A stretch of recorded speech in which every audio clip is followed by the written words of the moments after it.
Mate wase pa. Ntema woni gye. Yes. Simple manum po. Yes. Usa toda yakoya mai. Atoda na competition Ewom. yes. Yes. Impokra ye sha atade a obi sha wo hye me bi me nhye. Ase de bia ma competition we ntem. But category na ma wo mo. Oh yes. Ma wo. Ma wo. Aye. Yeah. Me won pa sent ase etumi ye adwuma saa o. Yes. Ena de me da nyame asepose kra na say enye se bia Peisie mi ankasa na me no bi ko kasa say menua fa o hang boot na e be di machi da bi enye sa na nete na mo no mo ankasa no willingly no ena omo a true omo support sa e the type Peisie echi na so no mo hu say the what ya fight say the what ya yi adwuma yes yemi mu adwuma no yes empo wonyina kra wo ye adwuma wonyina so wo ye adwuma pa ana wo mo so omo deserve na so no o dan sa do yi adi e de kire me sa de kire wo yeah yeah VGM night performance how ye no yeah na it was so wonderful praise God one idea see the we perform me yeah baby abi free aba yes chiseni nyina was well planned yes na one idea yeah that's I'm say theme no ye boaboa ye ho na ye de ye idea no koto ye charter house enim say na ye pese ye performance no ti won so getumu nti na oboa ye ma ye share ni nyina pepepe said ye hu no said ye hu no yes empem bebre no what onyo mache what onyo 21 years ni yes ugina stages bebre so ene baby out to kwan ko gina stages so yeah but se wo koye bibi sa ya na ye hihye da so wo ho ana you know one thing about sa ade yi no say said ye tie bia no matter how good you are you feel like hey ade me nyanko ye the say na be hey I mean they be see you know that thing is there but eno so no enya sa den no e normal one obi a feeling yes o feel say unye nwe ya ho nto yes at the beginning the over koya na wo dwene ho hey they be see yes but what you say unya see field in so ano no we say how a higher me field in no agro ne form no if I see di agro it unya so make na o first word na ni many na bibia oh yes and a backing vocalist just say bibia was on point everything was on point praise God young free VJ man yam bra ponten kaka unyi ni mu no na pesa wo ye dan side music me dear no dear trust me na me dear ne ya adamu saa ababi to bia ye mpoyim ya shada nya ni so ade hunu bia kese bia sa because ya dear no sa wo even class sa wo sa vision na wonim se wonya obi mmoa ma wo achieve that aim nti wo dear ne say I have come to world nti de besi bia no me hwa urade etimi de me ne de na me hwa urade me de na me hwa urade na hwa urade yes na woni bibi se mpese me ye doctor mpese me ye nurse mpese me ye lawyer o se wo school mu a me kai se ma chiri ba do di ma chi obaku ono wo so obaso e pilot e no pa ma de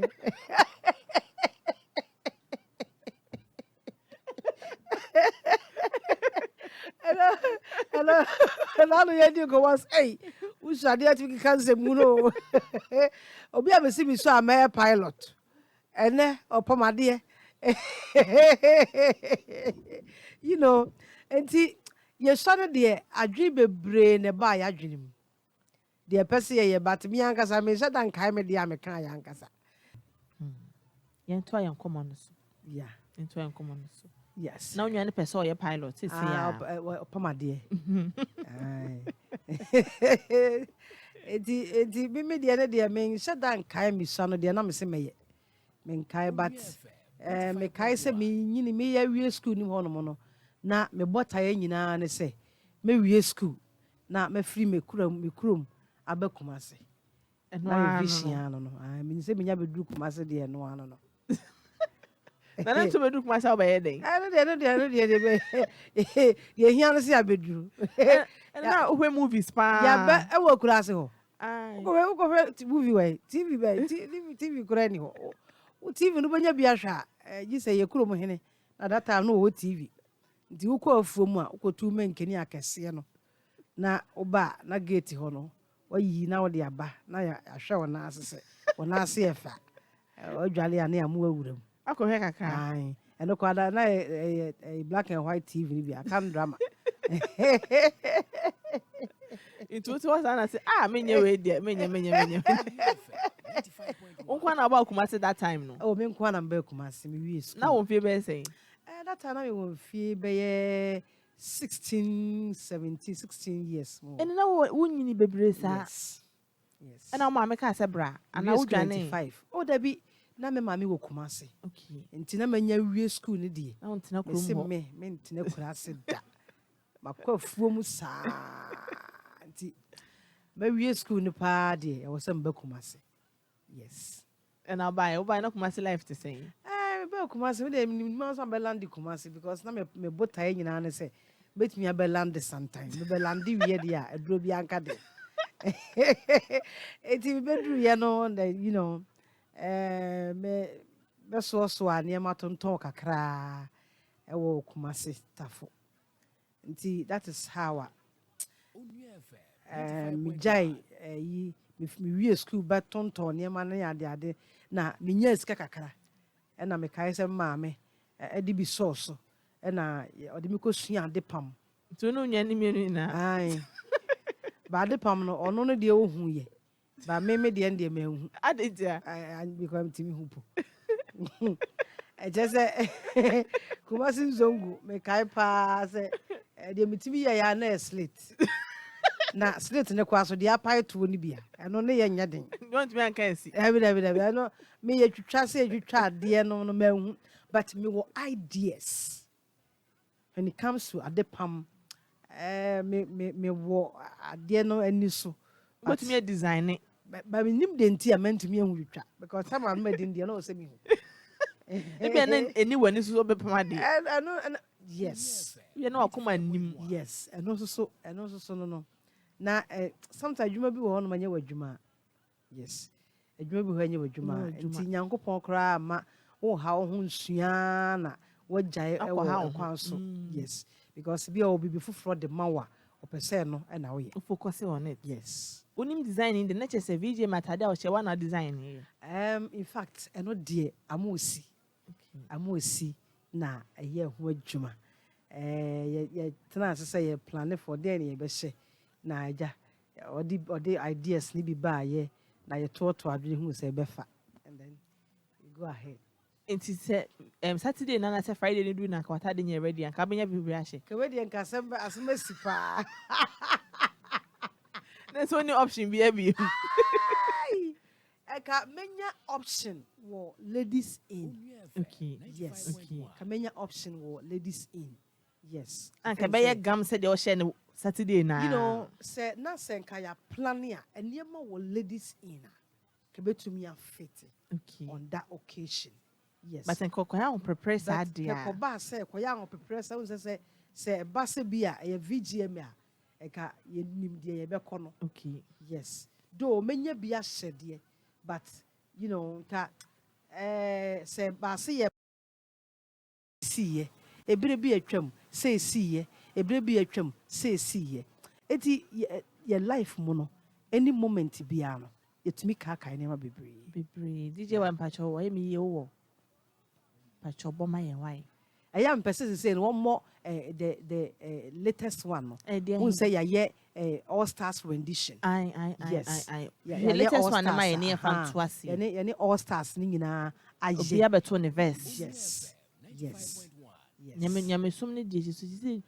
united united first na ntisa and I watch na ehu ni sa because the first no na so bi say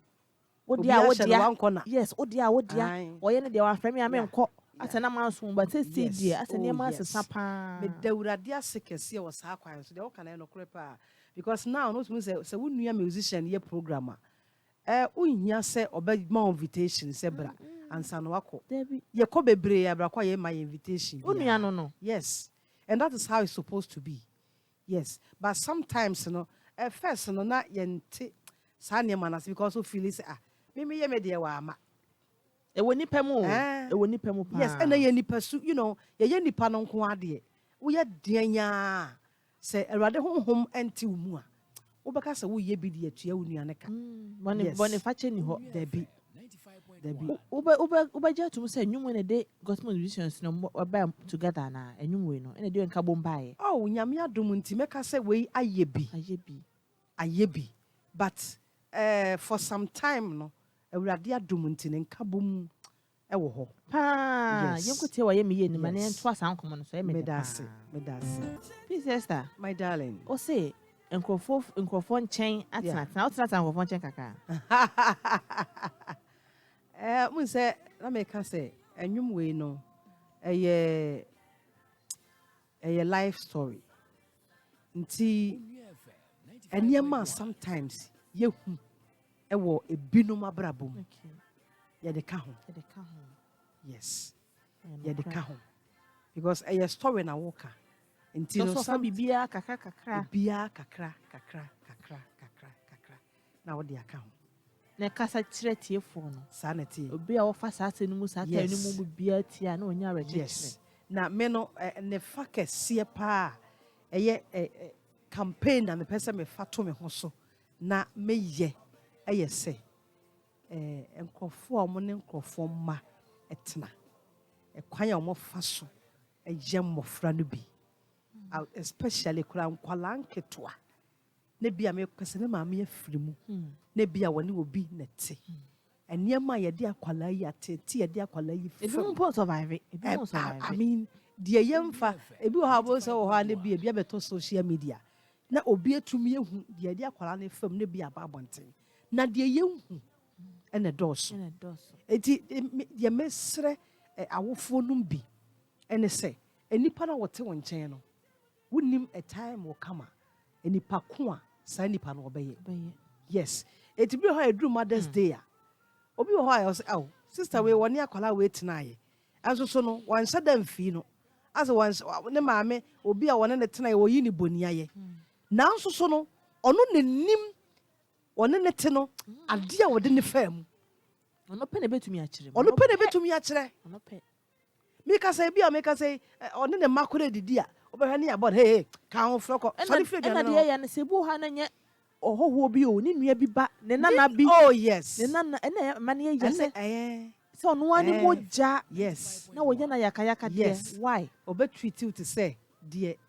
I mean abontin su ni kura enye wo sa nti me campaign kese pa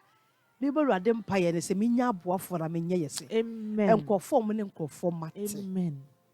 yenhwe wo mu yi omo show money ya for no reason no oye na de se de onye nipa yes aduane ye no aduane wi a eno e wode awu bedie ena e wode ono ne mba ebedie enti enkrofo nchen tena tete ubu nkotodwa bi wo ha du se ade enye me na maye menye ye enye me ya sika na mi nim wo hwe yes enso ne ba befa onim se de ba no ne fa ye na nim guase obeyi di ahyew na wa bro yes akeka ne ma ya de akire yes na no story bi na mo kuma smith story bi na ga obi te omo so papa ko ware foforo na maame na abetre fi na maame na awo na omo di akora na nia akora 19 years omo di na nia na akora na kana no aduru 19 years akora papa ni Peisie no to akana no aduru ndi no so a bibisa me ho se abofra ne papa no so no ade na no wo ye so odo na yire wo do wo yire odo na yire Jakwesa kwani akrabo na ye mpanyisem na ye mpanyisem na kwani say ati o free koye ati so kana no aduru inside say ba say wo ya abofra na say wo tie me na say wonnam obi di wonnam ayaka diem obi di wonnam atiti ba bia wo tie no wonni anigye enema nkoyie ma wo a nyambote na tena ho wo de twen ya wurade na ye nyankopon no nani eku saafo no ho yie se utumi gina na ofa Yesu ye wade nyina obeboa wo ma ode wo ebe hye wo nani wuo eduru me bia ya na ye dene nanso so no me se fa Yesu eye wade nyina ene awurade nante invite no wo situation nim na se wo ka wo ho a medofo abrabo na be wie wo yie ama a time will come a enipa no a wo ta wani wo di wani oye wo yakayaka de no obepese ba wo nchen nanso so be ya ne din so beba ndi twa awurade bibi sesi a wakoye of maami a wo ka nyame asem de bibi sesi yemfa nche wo mo ana eno no eya na ye dene nanso so no me obosame a me Esther me de be chew na emom wan kasa wo conscience ebi mfara de o yes ebi mfara na no ba ku bi ba esa se oba ba ye wo dige nania na ge nya be papa si oba ya oba se me hu ntuma bi pe me fe kam se otoma me ti sade no ye na no me pa wo cho o ntuma no be pe ba me metoma wo me de mentoma wo me de metoma wo pa mentoma wo da metoma wo na de otua ka no kwatuafo no ono ne awurade o ze Paul kura ka asem bi ne nya medwuma ye mu no woni pa bi e fa Alexandra sa nipa yi o de ne fa ekwan hodo bebre so edi Paul be kan wo se na Alexandra ko bredwumfo no oye me boni bebre na awurade ntua ne ka sa de ne dwuma tie enti awurade na tua nipa ka me fa temu enhyensem Debbie he oye dienya what evil men do no live after them